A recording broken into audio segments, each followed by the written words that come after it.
I am so honored to have you here on the Youest podcast. And today, so excited to have you, Leon, here with me. I am such a huge fan of your work. I have my family who is obsessed with the Kindness Diaries, Kindness Diaries too, and just really would love to start out by first of all just thanking you for the work that you've been doing and putting into the world. It's so powerful and so uplifting. Thank you very much for having me, and thank your family for enjoying the show, please. I will. I think for those that are just tuning in that have not met you and don't know your story, a lot of what we talk about here is this idea of being and living into your Youest you. I don't know if you've thought about that or what that means to you, but I'm curious when you hear that, like maybe what does that mean? Is there a story in your life or something that can kind of pinpoint maybe when you didn't feel as connected to your Youest you, and then what has helped you to really live into that essence? Oh, absolutely. And before we were doing this podcast, I asked you about your book, right? I was like, "What is that?" Yeah. And you said, "Oh, it's my book. Get a PhD in you." And I was like, "Oh my God, I got to buy it!" So I did, and I went onto Amazon and I bought it.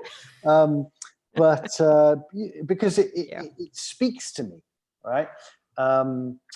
I used to be a broker in the City of London, and I've shared this many, many times, but I used to have everything you could ever want. Yeah. But that was all on the outside. Yeah. On the inside, I had pretty much nothing you would ever want. And I remember feeling like I had no sense of purpose. There was no direction. And I stumbled across the movie The Motorcycle Diaries, which is a romanticized version of Che Guevara traveling around South America, relying on kindness. And there was something about that movie that really touched my heart and moved me to follow the path towards you, let's say, right? Me, you.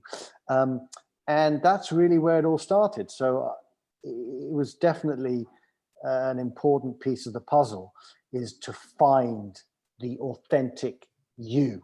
And it's not necessarily that simple, because we have so many moments in our lives with society, with the way we were brought up, that the you is kind of wiped from our consciousness, and we have to unlearn what we've been taught. Yeah, I think, we're recording this in the midst of a global shift happening, call it whatever you would like, with the whole, you call it pandemic, the whole shift. And I think it can be a breeding ground right now if you choose to, which is partly why I wanted to really share about you and what you've been doing to go inward and to really look at, like you said, you had everything on the outside, but not on the inside. What I took from that is like that success, wealth, money, things, materialism could not give you what you were really looking to have. It definitely couldn't. That doesn't mean, of course, that there's anything wrong with No. being financially secure. I mean, I wish everyone was financially secure, right? Yeah. It is a very important piece of the puzzle. Yeah. But it doesn't connect us necessarily to our humanity. Yeah. And when we are connected to our humanity, that is when we are our most authentic selves. How could we not be, right? Yeah. I remember a wise man once said to me, we were walking the street, and he looked at a bird, and he said, "Do you know that humans are basically the only animals in the world that are not themselves? That bird is simply being a bird. Yeah. That dog is being a dog. Yet you, me, we don't even know who we are." Yeah. And it's that moment of getting back to who we really are, each as individuals. Yes, we are the same, but we are also unique. What are some of the ways that you started to reroute back to yourself? And I think that's important what you said, by the way, because I definitely want to emphasize being financially secure and prosperity is so important for all of us. It's an and getting that inner connection, inner love, like inner kindness. What started to make that shift for you in journeying back home to yourself, I guess you could say? I realized that I was deeply disconnected, Mm, and my disconnection was causing severe depression, severe, like I mentioned earlier, no sense of purpose. And I couldn't live like that anymore. And that doesn't mean that the moment I quit my job, all of a sudden, roses fell from heaven and I became one with everything, right? That's not what happened. There were some bad times. There still are. You can never, eradicate the pain. You can, as the wise men say, and the wise women, that you can eradicate the suffering. But however long of a journey we go on, there's always going to be bumps in the road. And it's been an interesting journey. And I think part of the reason why many people don't take that journey of self-realization, let's say, is because it's difficult. It is easier just to turn the television on and binge on TV. It is easier to pick up a drink. It is easier to, do whatever we do as humans on an addiction level that takes us out of our pain. But the problem is that the pain doesn't go away, right? It stays. So maybe it's here, then it goes up and up and up and up and up and up and up until it explodes in some way. yeah. And some people explode in a horrifically negative fashion, and some people explode by imploding, right? Mm, And I think I imploded, yeah. And that moment of having my back against the wall, where I needed to find a new way to live and not to live other people's dreams, right? Because that's what many of us do. And we're not even aware of it. We're living other people's dreams. Yeah. And finding your own dream, finding your own North Star. There was this epic book I once read. I can't remember what it was called, but it's basically Follow Your North Star. And that's basically what you're saying, what we're saying now, right?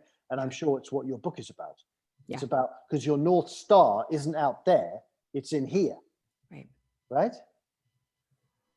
Exactly. Yeah. No, well, and I think to even get to see, feel, hear your North Star, there's got to be a quieting down, which I'm assuming for you, it sounds like you started to, to even be aware, all right, something's like not up here, not working. And then, okay, how do I even identify it? I think, like you said, I love that, to be careful not to live other people's dreams. To me, that's would be one of the biggest sadnesses, to get to the end and be like, I missed it. I mean, that drives me. I'm curious, with your journey, that getting quiet, just what you started to notice did help you to shift that relationship inside. What helped me? Is that the question? Yeah. What were I some of the mean, things? you said something very simple yet very profound, and that is that silence and taking time off and being in nature is the way to find your you, right?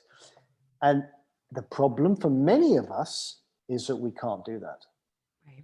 You've got a mortgage, you've got 5 kids, Right. the pandemic. How on earth are you going to get some quiet time? Right. Yeah, I once saw a quote. I'm gonna butcher this, but it was a quote by a famous Indian mystic, I believe, called Kabir, right? And he said something to the effect of, "I wanted to meet God, so I sat still for 3 days." Yeah, and I never forgot that quote, because that's exactly what you just said. It's about, let's calm down. And most people want to do this, la, la, la, la, la, la, and they think they think that's the way to go. And sometimes it is. I mean, I'm sure we couldn't have ended up on the moon if we just were like, Right. Right. we wouldn't be on the moon right now. Yeah. Right. But you can do that. And then, because it's in this moment that the answers come. Yet, even though I know that is the truth, Right. There are still many times when I can't do it, when I turn the TV on and sit in front of it for 3 hours. Right. So even when you have the awareness, it's difficult to do. Imagine doing it when you have no awareness. It's impossible. Exactly. If you're sleeping, you don't know that you're asleep, is kind of the way I say it. Yeah. You have to wake up.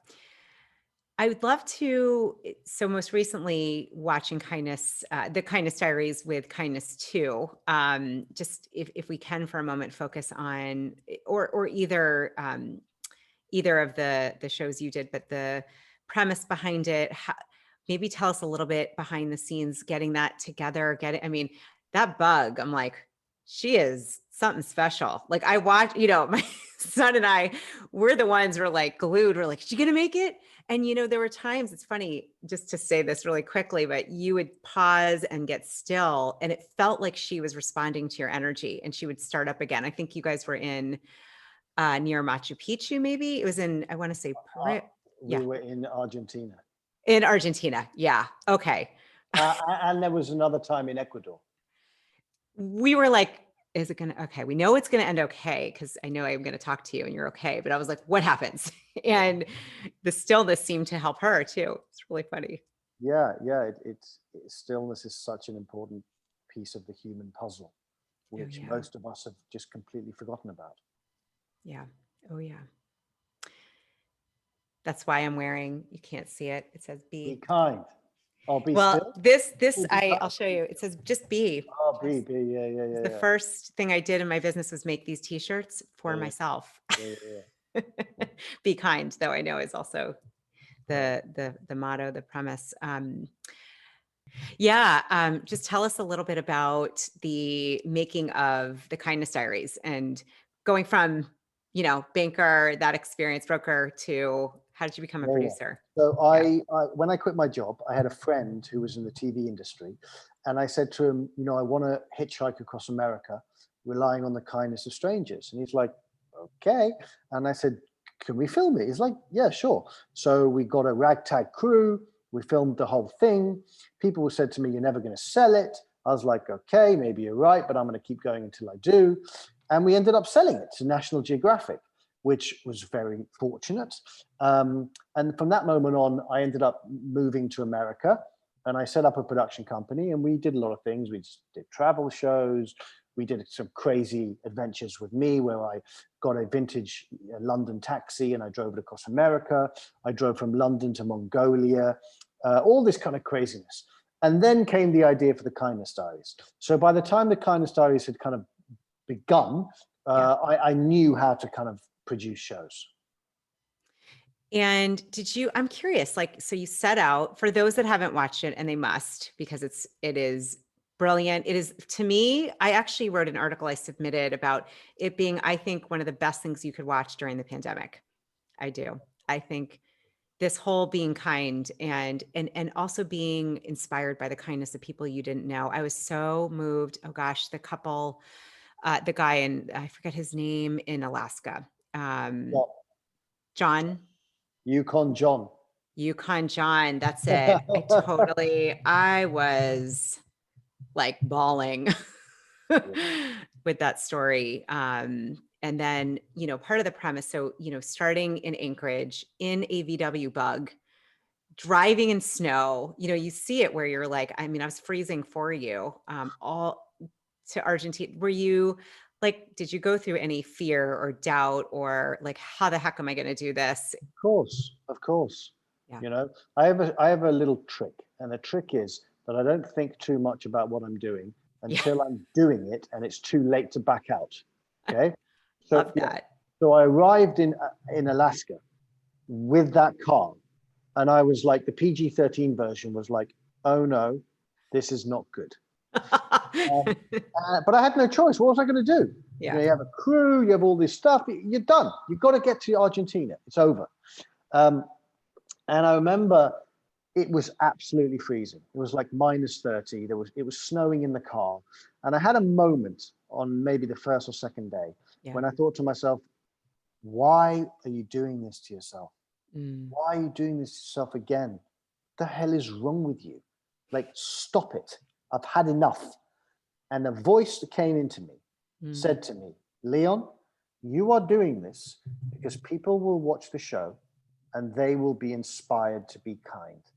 And at that moment, I was like, fine, there's no arguing with that. I was like, okay, I'm getting in the car, let's go. So there has to be a bigger purpose, right? Because part of a lot of my life, I did all these amazing journeys and no one knew about them. Right. So I was learning, but no one else was. Yeah. And it got to the point where I was like, well, I don't want to do this anymore. There's no point in traveling if someone doesn't get some benefit out of it. Yeah. Yeah. Oh, I love that. I'm so with you. That's the whole point. Otherwise it's like you just magnified the experience so that millions of people can get the kindness. First of all, it works. I mean, you got from Alaska to Argentina. As like the maternal instinct was like, is he okay? Did he get enough food? Did he get housing? I mean, you'd seem like it always worked out. Even those times you'd sleep in the car. There were so many times you were like, what is he going to do today? How is this going to happen? And it always worked out. It was amazing. It did, but sometimes it didn't, right? Yeah. I mean, sometimes people didn't help. Sometimes I had a meltdown, whatever. Yeah. But it's like life.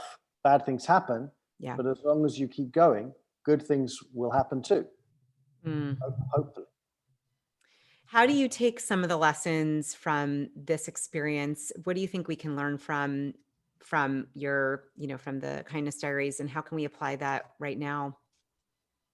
There is no problem with being as successful as you want to be. There is no problem with having as much money as you can have. There is no problem with being as famous as you want to be, with having as many likes as you want to be, with doing whatever it is you want to do. However, if you do that based on a foundation that isn't one of compassion, empathy, kindness, etc., you're not truly living. Now, does that mean that I am a perfect specimen of humanity? Of course not, right? Of course not.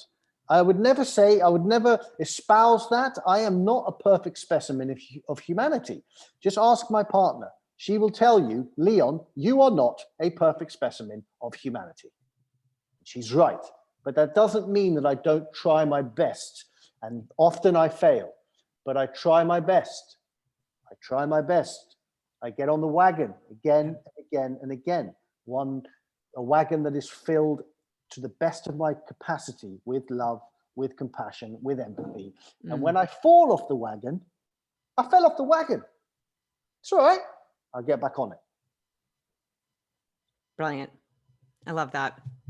Yeah, no, I love that. You got to have the grounding. It's really the grounding. And I kept hearing you say compassion and empathy and kindness. Like those are the ingredients. Without that, you're empty. Do you know what? I give speeches, and I finish my speech. I talk a little bit at the beginning about Auschwitz.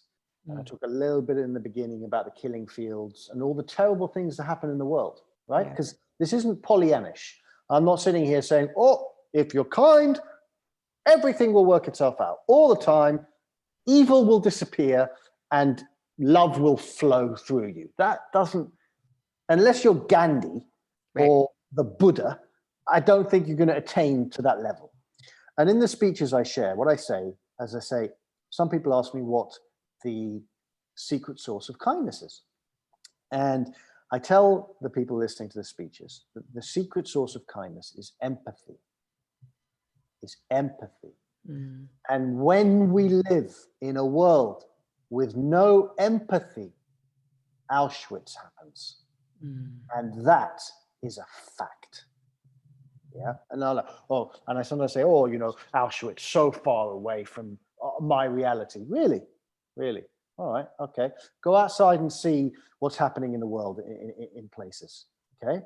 So empathy is the secret source of kindness. Really, really. Wow. There's nothing else to add to that. That is well said. Yeah. Yeah. I think I'm curious, when you look at the Kindness Diaries, all of the different experiences, are there one or two that really stick out to you, maybe because this person had the most empathy or the biggest heart. Sure. I mean, season 1 of the Kindness Diaries, I went from LA and I circumnavigated the world back to LA. And I met this homeless chap called Tony. Mm. Have you seen season 1? Only it's so funny. Only the end. We really saw the second. Okay. Kindness 2. We need to go back, but we Yeah, did watch season 1. Watch season 1. And I met this homeless guy, and I went up to him. I didn't know he was homeless. I went up to him and said, "Can I stay in your house tonight?" Which I would do, because that's how you get people to connect in the show. And he said, "Look, I'm really sorry, but I'm homeless. I feel a lot of shame." I go up to him, I'm like, "Really sorry," and I'm about to walk off, and he turns around and says, "Well, you know what? If you want, I'll feed you, I'll protect you, and you can stay with me tonight."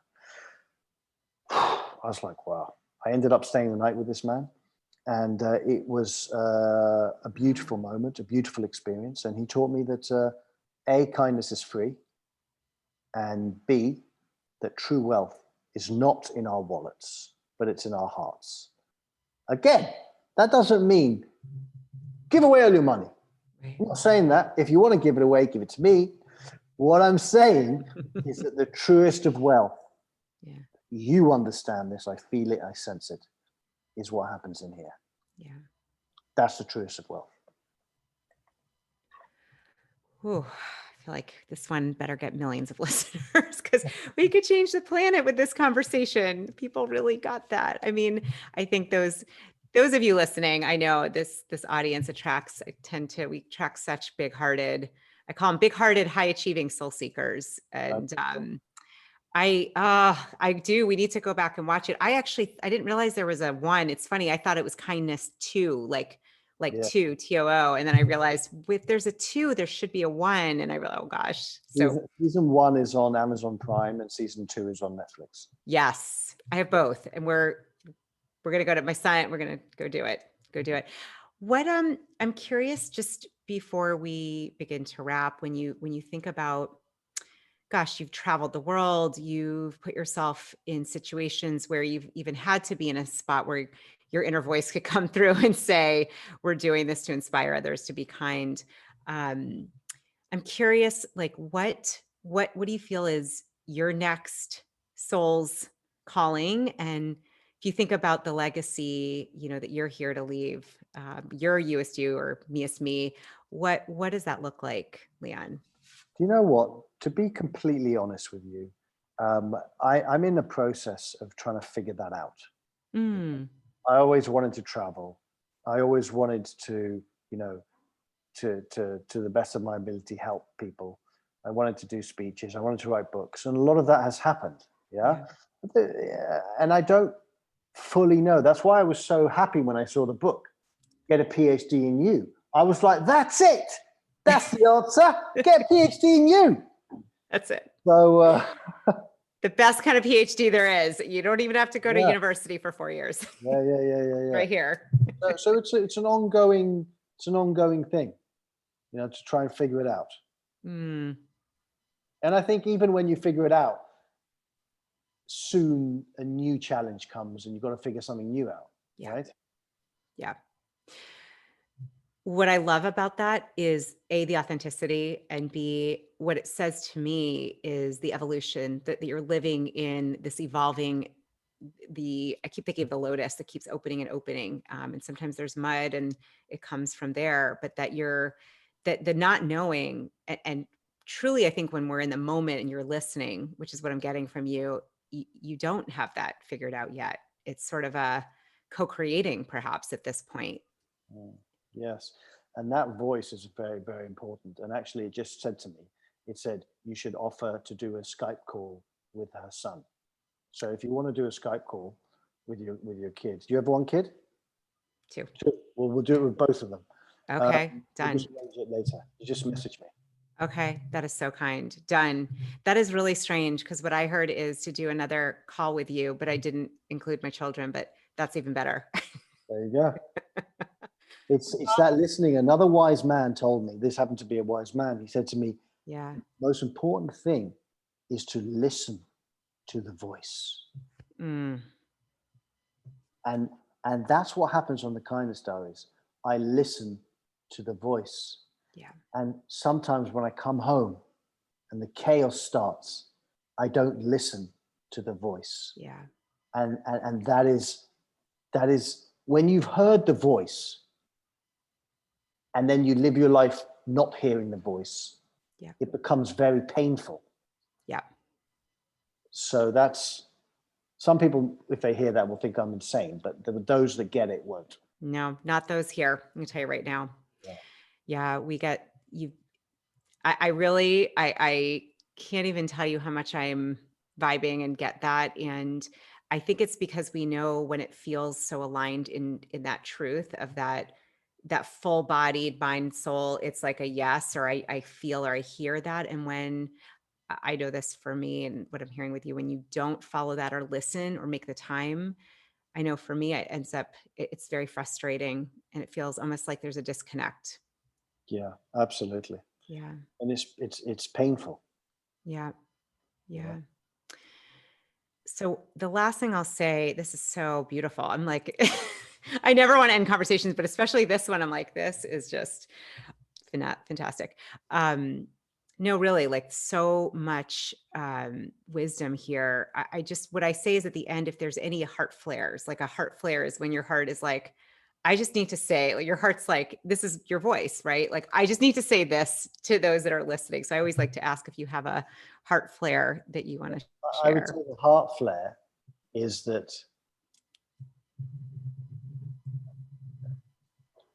I feel you, yeah, the audience, I don't know them, but I feel your magnificence. Okay. And I'm sure that the audience feels your magnificence too. If that is true, then they should take that feeling of their own magnificence, because your magnificence is simply a mirror of their magnificence. And they should take their own magnificence and spread it as beautifully and as delicately as they can. Mic drop moment. I have nothing, nothing else to add, Leon. That was beautiful. I'm a little blushing, but in the most beautiful way. I love what you just said. Yeah, it's very powerful. Thank you from my heart to yours and for everyone that gets to know you and that is going to be watching the Kindness Diaries 1 and 2 and everything that you're doing. Thank you for just being such a present, kind-hearted human that is open to being your higher self, your Youest you, whatever you want to call it, and really having the courage to put it out there. I mean, I got that when I was watching. That's why I was like, must have him. I just really honor you. I think you are totally a man of valor, and I am grateful to have had you today on the show and just to get to know you. That's very sweet. Thank you so much.